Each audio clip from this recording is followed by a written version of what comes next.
Good afternoon, everyone. Welcome to the Thursday, July 24th wildfire briefing. As of 11 o'clock this morning, we had 56 active wildfires. 4 of those were categorized as contained, 15 not contained, 19 ongoing assessment, and 18 are listed as protecting values. As of this year, at this time, we've had 392 wildfires, which is well above the 5-year average of 319.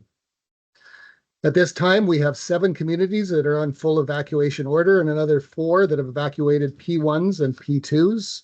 And just a reminder, P1s and P2s are individuals that have underlying health issues, elderly, very young, or pregnant women, just to make sure that they get out of those smoky conditions. Those communities are Lac La Planche, Beauval, Jans Bay, Little Amiot Lake, Pachinak, and English River First Nation. Canoe Lake have evacuation orders in place. Currently, there are around 3,000 individuals that have evacuated throughout the province at this point in time, and some of those are being supported by SPSA, while others are being supported by MLTC. Evacuees should register through this Ask Evac web app and then call the 1855 line between 8 and 5 for any assistance in registering if that is needed.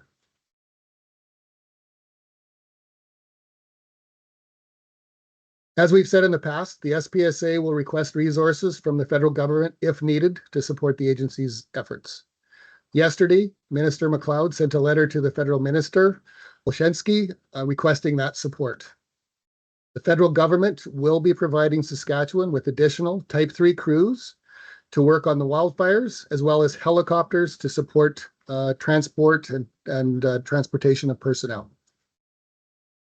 I do want to acknowledge and be very thankful of the support that we have received throughout this wildfire season around Saskatchewan, from across Canada, the United States, and even into our international partners of Mexico and Australia. Thus far, the SPSA has been able to receive specialized aircraft, wildfire suppression equipment, Type 1 and Type 2 personnel from multiple mutual aid partners, as well as volunteer fire departments and contractors that we have used throughout the season. And we continue to receive local and Type 1 supports from our partners, and I will go into what we have in the province here shortly. At this point in the wildfire operation, the agency has an increased need for Type 3 wildfire firefighters. And in wildfire operations, Type 3 crews are hired on an as-needed basis, typically used on fire lines that are under control or have low fire activity, allowing for the repositioning of our Type 1 and Type 2s to areas of the fire to perform either initial attack or sustained action activities on either more active wildfires or on areas of that fire that are seeing increased activity. The SPSA has many trained Type 3 firefighters in the province. And prior to going to the federal assistance, we have worked with our First Nations partners and partnerships with PAGC and others. And we currently have 182 Type 3 personnel working with SPSA at this point in time. But as there is an increased need, as I said, we have now gone through and asked for federal assistance. As of out-of-province support, since the last update, SPSA has received an additional 22 operations or Type 1 staff from New Brunswick.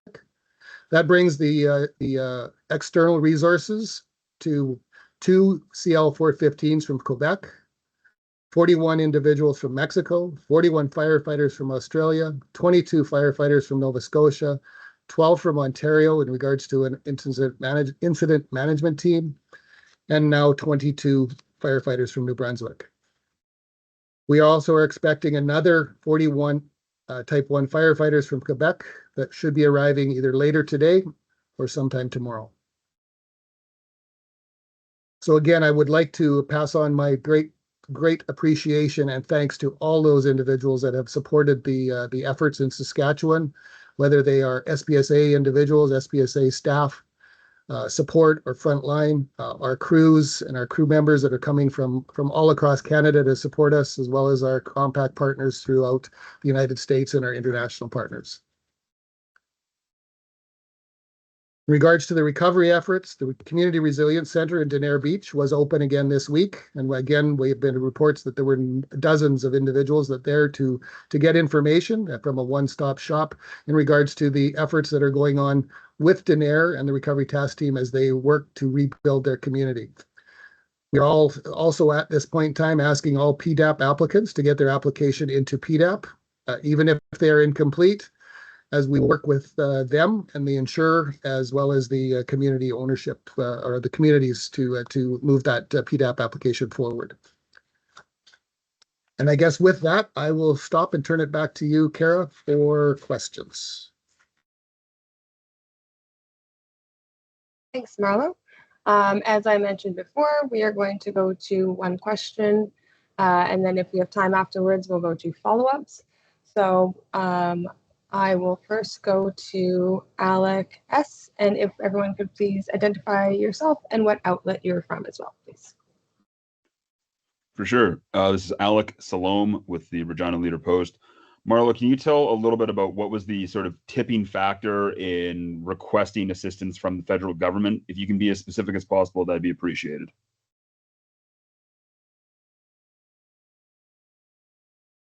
Thanks for the question, Alec. I think there's never been not a requirement or a need to use the federal assistance. It really is around right resources at the right time. We have seen that a number of weeks ago, the fire activities were ranked 4, 5, and 6, where we could not put individuals in the path of those flames. Over the last number of weeks, we have seen significant work done by our Type 1s and Type 2s. We've seen some cooler weather, so our fire activity is less. We are starting to see some containment on these fires. We went to our First Nation partners as well to supplement our resources through their Type 3 trained individuals. We appear to have exhausted that list at this point in time, although we will continue to work with our First Nations partners to get more individuals. So it was really a number of factors. The fires are allowing for us to put Type 3s onto the line and help to allow us to move other Type 1s and Type 2s to more active areas of those fires, as well as our current Type 3 resources that we have trained in the province have appeared to have been maxed out, and we are still in a need to get more due to the fire situation. And I'll leave it at that. Thanks, Marlo. We will now go to Alexander Q. Hi, this is Alexander Kwan with CBC News. I guess my question for you is, what are these Type 3 firefighters going to be doing in Saskatchewan once they're deployed, and when are they expected to arrive? We made the federal assistance yesterday. We have had an advanced group from the Canadian Armed Forces arrive today, and they are working with Steve and others in Prince Albert to understand the mission and logistics of where they should be deployed to. We have made a request of up to 300 personnel or 300 Type 3 personnel. We understand that they will arrive between 36 and 48 hours. And they will be put on the line working with our staff in areas that are of low intensity so that we are able to move our Type 1 and Type 2s to other areas of fire, more active fire areas. Thanks, Marlo. Steve, did you have anything else to add to that one, or should we move on? I can just add that we have the intention of splitting up these resources from the Canadian military and focusing on a couple areas within the province, so they will not all be collectively on just one fire. We'll move them and put them on a couple incidents to assist us, as they get deployment, and that will be firmed up over the next 24 to 36 hours. Thank you, Steve. Next, we will go to Shane C.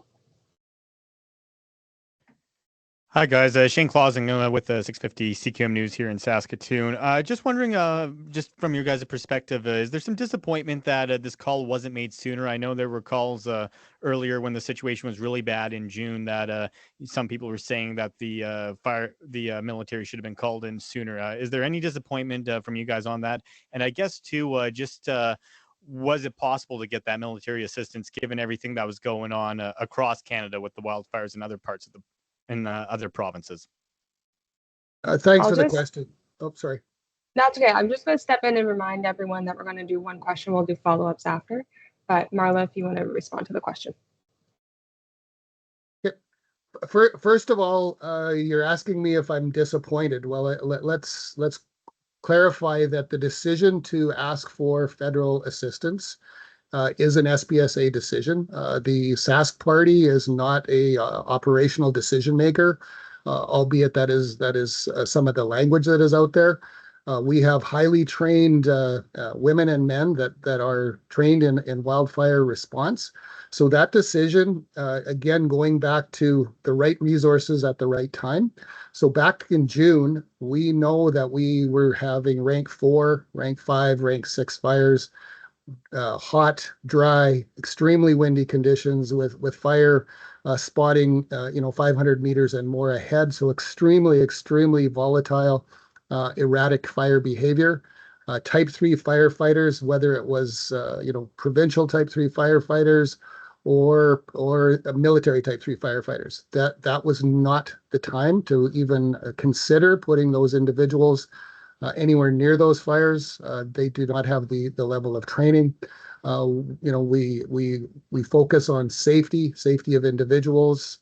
So again, going back to the situation has allowed us to now look at enhancing our type 3 program. The fire activity on some of these fires, because of the absolute phenomenal work that we've already put into it from type 1s and type 2s and our partners from throughout the compacts, are now allowing us to stabilize some of those lines and those containment lines by bringing in extra type 3s.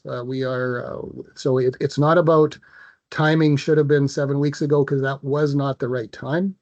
It is now, and we have brought in over the last number of weeks our type 3s from our First Nations partners, but we can use more. So that is why we've asked at this point in time. Thank you, Marlo. We will now go to Susan M.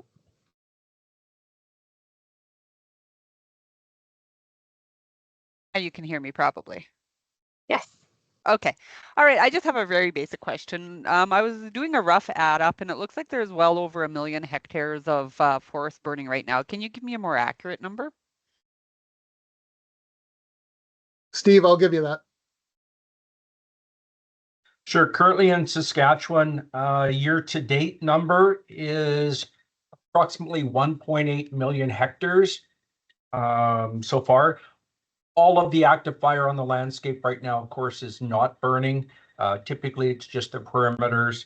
So even though we have a lot of fires, it looks like we have almost 1 million active fire. It's not all actively burning. But year-to-date, combined area impact in Saskatchewan is about 1.8 million hectares.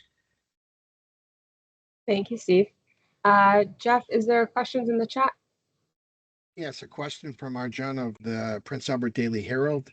MLA Jordan McPhail says it took 7 weeks to request federal help and called the response chaotic. Why the delay? Marlo? We might Thanks for the have question. answered. No, I was just going to say we might have answered part, but go ahead. I think I answered it all just prior to that, Jeff, but I'll go through it again. It is really unfortunate, and it really is sad to see the divisive messaging that is going out right now in regards to I guess I would use the term out of context or half truths. As I said 7 weeks ago, we were seeing rank 4, rank 5, rank 6 fires. At that point in time, type 3 firefighters, which of course the military is, they are not firefighting is not their primary task. We were bringing in resources at that point in time through our SPSA partnerships, our compacts, both national and international. We were bringing in other assets of highly trained Type 1 and Type 2 firefighters that allowed us to be active safely and combat fires that were being erratic, being driven by high winds and extremely volatile situations. So again, it's about right resourcing at the right time.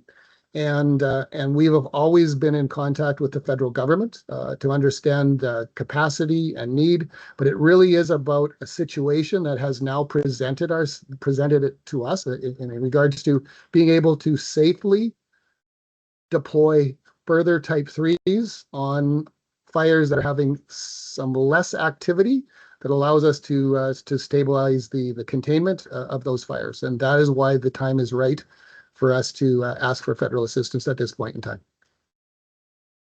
Thanks again, Marlo. I'll now go over to Jeremy S. Hey there, Jeremy Symes with the Canadian Press. I understand what you're saying about the Type 3 firefighters. I'm just wondering, did the SPSA not need these extra sprinklers, the helicopters, and the water haulers that you are now asking for? Marlo? Yes, we have continuously looked for value protection units. We have brought in contractors. We are been advised at this point in time that the federal assistance will include Type 3 firefighters and helicopter support. Up to this point in time, we have been able to access helicopters through SPSA, but by bringing in more resources, more Type 3 resources, we're going to need more air assets to move those resources. So, of course, when we're bringing in extra individuals, we're going to be looking for logistic support to move those assets around. So, again, going back to the statement, the right resources at the right time, and both the helicopters and the Type 3s are now. And we will continue to look for value protection units and working with partners as this fire season continues. Thanks, Marlo. Mackenzie M. Thanks for taking my question. Yeah, this is Mackenzie with Global News. Just kind of switching gears a little bit here. I'm more so curious, kind of what was the extent of the SPSA's role in this situation this morning regarding the dangerous person alert. It's my understanding SPSA operates Sask Alert to kind of put out the notices, and I've heard there's been issues in the past with these alerts. Just wondering, were there any complications in getting that alert out to the public this morning? And yeah, the extent of the SPSA's involvement in the situation. Thanks for the question, Mackenzie. I can tell you that I have not heard any issues about the Sask alert that went out this morning about the dangerous individual. But what or how that process works is the RCMP are a partner in Sask Alert and are able to put out their own alerts. I do not have the details on whether it was an SPSA an alert that was put out, but I'm assuming because it was an RCMP involved incident, they would have put out their own alert. I received the alert, as did many others, and like I said earlier, I have not heard anything that the alerts did not go to those individuals that needed to get it at that point in time. Thanks, Marlo. We'll now go to Keenan S. Oh, my apologies, everybody. I forgot to take my hand down. My question was answered. I won't waste your time. Thank you. Thank you for your honesty. Are there any follow-up questions? Alec S. Oh, there, yeah, Alec with the Leader Post again. I think just kind of building off of part of what Jeremy asked there, you said, Marlo, this is a matter of the right resources at the right time, but wouldn't have made sense to have put out a call to the feds earlier for things like fire suppression units, like these sprinkler sets and other material like that? If not personnel and if not air support, why not make a call for additional sprinkler and protection like that? We continue to work with our SPSA partners, and at this point in time, the sprinklers or the value protections are not being filled at the federal level. We will continue to try to get more through our SPSA partnerships, our provincial partnerships, and our compacts. We were able to get some throughout this, but they were a little slower than we would have liked. But the ask again is really around when we make a federal ask is there was still a gap around the value protection, so we asked for it. And unfortunately we didn't get them at this point in time, and we will continue to strive to find them from other sources. Thanks, Marlo. Next, we'll go to Alex Q. Alex Kwan with CBC again. I wanted to ask about Métis Nation Saskatchewan recently declared a state of emergency in their northern third zone, and I'm just wondering. I spoke with some of their leaders today, and they mentioned wanting to get more involved and have a more leadership role with SPSA. I guess, have you had any conversations with Métis Nation Saskatchewan about getting them more involved in kind of the planning or resource management around these fires? Thanks for the question, Alex. I can tell you that I have had conversations with Métis Nation in the past. I have not had one recently, but I am always open to those conversations in regards to understanding. We do have representatives from SPSA that work with many of our First Nations and Métis Nation EOCs throughout the province to ensure that there is a two-way communication. So that those communication lines are always open, and they will continue to be open. So it depends on what the conversation or context of your conversation was, but I'd be more than happy to talk to the leadership of the Métis Nation. Jeremy S. There yet, just a follow-up. Jeremy Symes with the Canadian Press. I'm just looking to see if there's any truth to this here, but I'm hearing there were military personnel on payroll in late June while the SPSA was fighting fires. And so I'm hearing the personnel could have helped fight these fires at that time, but they were on standby until they could be called in. Is this true? Steve, would that be something, or Marlo? Okay. I'm going to ask you a question, Jeremy. On payroll on who? I didn't quite It would understand the be, question. yeah, I'm like sorry. it would be with the federal government. But I'm just wondering if the SPSA would have had knowledge of that. No, I can tell you that I have personally had conversation with the federal government, Public Safety Canada, many times throughout this season. So what that means and what the context is I'm not aware of that. But again, going back to the two-way communication, we work closely with Public Safety Canada and the federal government. There has been no military personnel on our payroll. If that was the and I think I'm misreading the question, but at the end of the day, there was again, going back to the right time, right resources at the right time, and what they can bring to the table. But those conversations have been going on for weeks. Before we go to Jeff, does that answer your question, Jeremy? I think maybe there's some confusion on our side, maybe. Yes, it does. I mean, I'll have to go to Ottawa to get whatever they say on their end, but for now, yes, that'll do. Thank you. Okay, no problem. Jeff, question in the chat. Yes, we've got another question from the Prince Albert Herald. Given the workforce shortage, is the province considering training people already here on valid work permits to support wildfire efforts? Marlo or Steve? Thanks for the question, Jeff. At this point in time, we have not called out for general, individuals that are on work permits to come work, but we are partnering with PAGC and a number of the First Nations communities. We have continually trained our Type 3 firefighters.